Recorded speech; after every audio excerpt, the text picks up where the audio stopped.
大家问千万字，大家要和大家做伙来捌一字。俗语咧讲，落水平平沉，全无当头轻。意思是讲，若是万不离跋落水，无论轻重拢会沉落。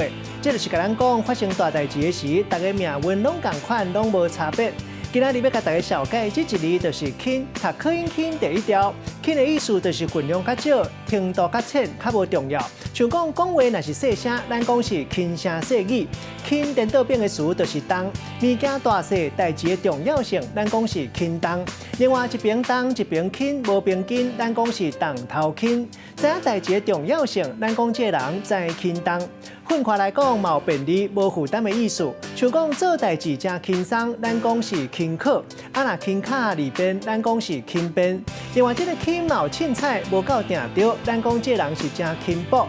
也阁有无要义，看人无，咱讲是轻视看轻。讲一个人较会信人讲的话，也就是耳空轻。另外，阿鲁米古早嘛有人讲是轻银，这个文音读做轻，带大家做伙来小解这两个词。头一个读做轻手，这个意思是做代志骹手真溜利，嘛真细腻。第二个词读做轻扭想，意思就是形容物件足轻，嘛会当讲是轻莽莽。咱用一句话来举例，甲这两个词合做伙。